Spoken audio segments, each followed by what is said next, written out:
What is up, cheeseheads? Welcome back to another episode of BAM GPG. So, Bryson, today we're going to talk Packers offseason, right? Yeah. But with one major difference this offseason compared to last offseason with Green Bay, we have Micah Parsons now, right? Yeah. And that absolutely changes everything going into this offseason. You know, we did give up 2 first-round draft picks with him, but I would absolutely make that trade again today if it were to present itself. So, If I knew he would break his ACL, I would still do it. yeah, absolutely. I mean, you look at some of Green Bay's first round draft picks. Would you trade Micah Parsons for, let's say, Lucas Van Ness and Jordan Morgan? That's 2 first round picks right there. Absolutely, you would. So, no question about it there. You Yeah. know, the question truly isn't, how do we go out this offseason and find a game changer, right? Because we have one.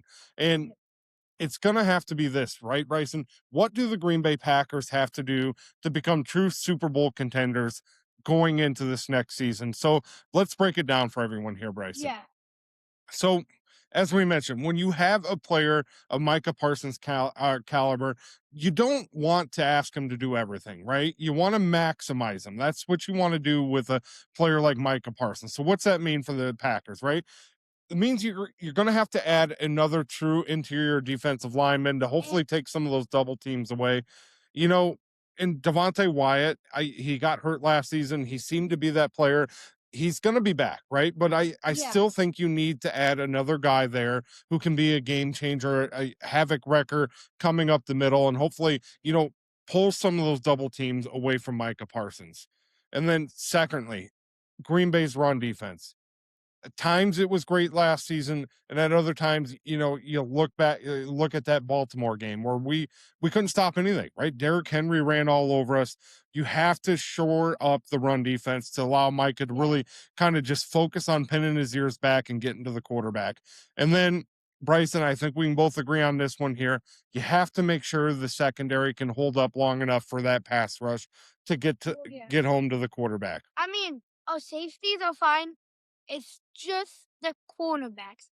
We have two good cornerbacks, but then our third cornerback is either Keyshawn Nixon or Nate Hobbs. Yeah, And that's where we struggle. Yeah, they're not good enough to cut it on a championship level defense. Keyshawn Nixon, Nate Hobbs. Are they, could you keep them on the roster and use them as situational quarterbacks or cornerbacks, things like that? Yeah, absolutely, you could. Now, how are they going to fit into Jonathan Gannon's defense? We will see. I'm sure there's going to be some, I would hope that there's going to be some changes there, but again, going back to Micah Parsons, right, Bryson? Mhm. You have a chaos creator in Micah Parsons on the Green Bay Packers already. But, you look at the Seattle team that just won the Super Bowl, contenders, they don't rely on just one chaos creator, right? Their entire defense, they build systems around those players to make them truly unstoppable, right? And if Green Bay, if they're able to add, just another one disruptor up the middle on that defensive line. You bring back Wyatt. Again, he's coming off that ankle injury. You bring him back. You add another guy up the middle there. You can shore up the run game a little bit. And then you add another corner or two to that secondary. Again, safeties, Evan Williams, he's been great. Bullard's been great.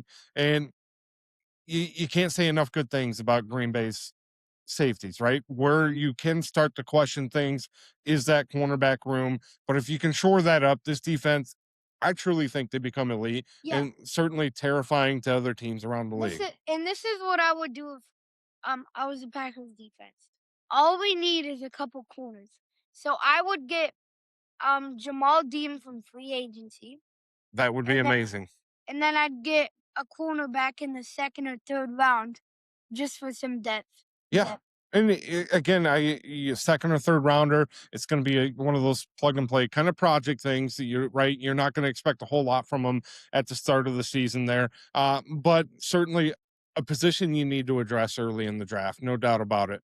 Now, again, Green Bay, we have that tone setter, so the pressure, really shifts to the offensive side of the ball, and Jordan Love absolutely shown he can win in this league. He is a franchise quarterback, but playoff football it's a little bit different, right? The Packers, they're going to have to solidify their interior offensive line, right? We really struggled throughout times this past season with our offensive line. You got to solidify that, right? Establish a consistent run game.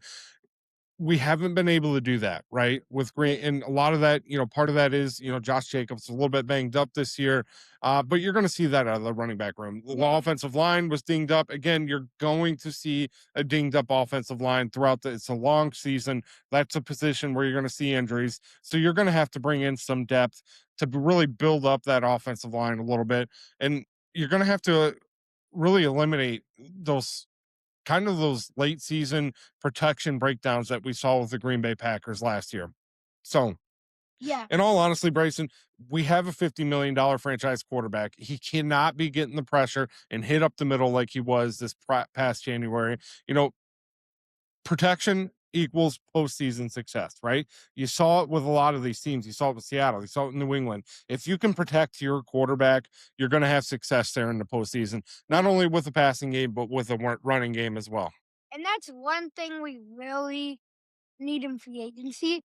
I'd say cut Elvin Jenkins. He's taking up, and cut Aaron Banks. Yeah, They're those are taking both up. big cap hits. They're taking too much cap, and then get a center and some other O line Yeah, we haven't rookie had a true center in a while. and Absolutely. in the draft and in free agency. Yeah, and that's gonna be exciting to break down this year's draft class. We're gonna get into that here, I'm pretty real soon. I'm pretty sure the combine soon actually. It is, yeah, so those are always kind of fun to see. It doesn't necessarily tell you what the player is going to do out in the field, but it is fun to go through and see where the reps are, see what their timing is. Um, those are always fun to go through for the players that do participate in them. So another thing, Bryson, I think Green Bay needs to add, right? So we know Green Bay has young, explosive wide receivers, right? You think of Christian Watson, you think of Yeah, Jaden Reed, you yeah. think of we just drafted Matthew Golden. His potential has yet to be unlocked with the Green Bay Packers. Romeo Dobbs, he's set to hit free agency. Yeah, let him walk. I think Green Bay needs to add a veteran presence in that wide receiver room. You know, you said let Romeo Dobbs walk. Maybe he is that, Mr. Consistent. You do bring back if you can get him for the right price. I just think his price tag, because of his age, is going to be a little bit too expensive for the Green Bay Packers, Yeah. especially when we have other areas of need that we need to And, address. and we're minus cap room right now. Yeah. So that for the Packers, if we're able to, get a friendly deal on a veteran wide receiver, I think you absolutely bring him in there. But again, Green Bay is loaded in the receiver room. Christian Watson, Jaden Reed, first round pick, and Matthew Golden, they're sitting pretty good. If there was one player expendable there, you may have some trade value out of Jaden Reed, because if you look at it, him and Matthew Golden, Bryson, are, to me, are the same type of player, right? But you have a little more upside in Matthew Golden, uh, in my opinion, right? Jaden Yeah. Reed, he's been great when he's out on the field, but I'd like to see what we can do with Matthew Golden. So maybe you move on from Jaden Reed, try to bring back a Romeo Dobbs that way. Who knows? We'll see how this offseason starts to shake up. But the Packers, they don't need just a superstar on this offensive side of the ball. What they need is reliability, and that starts up front with the offensive lineman, right? And Mhm. again, the big shift here, Bryson, right? When you have a franchise quarterback, you Yeah. have a defensive superstar like Micah Parsons who can get home, you're no longer building, right? This is not a building, rebuilding type of team. You're starting to push forward, right? You want to push deeper and deeper into the playoffs. And Green Bay, they can't afford to play conservative anymore, right? And if there's a trade to be made to help out that secondary, to help out the offensive line, maybe interior defensive lineman, you have to make it this offseason again, right? Stay Mhm. aggressive.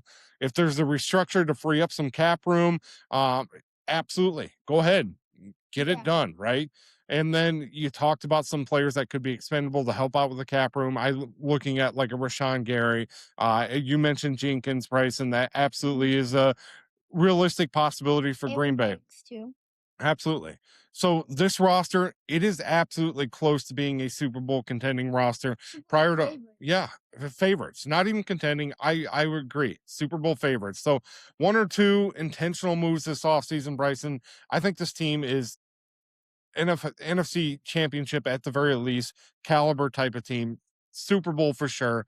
Mhm. Now, ranking the ranking the priorities for the Packers offseason here, interior and offensive line, interior defensive line stability. Absolutely need to build upon that. Secondary depth would be number two for me. You have to go out and find a cornerback that can cover for Yeah. and not get torched like we saw last year with Nate Hobbs and Keyshawn Nixon, right? And Mhm. veteran offensive weapon.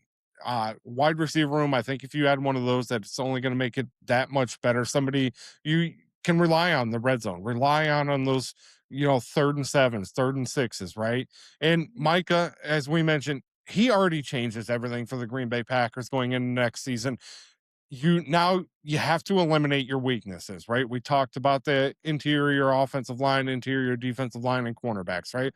That's how contenders are built. You have to eliminate your weaknesses this offseason. You got a new defensive coordinator. You're going to have a new defensive scheme coming in. So there's Yeah. going to be some positions to address for the Green Bay Packers. So there's the question, Bryson, with Micah Parsons on this roster going into a new season. I know he's coming off that ACL injury, might not see him until probably week two, week three, more realistically for the Green Bay Packers.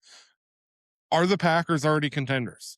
Or are they a move or two away from being true Super Bowl favorites, right? I think we're contenders, but I think we'll move away from being Super Bowl favorite.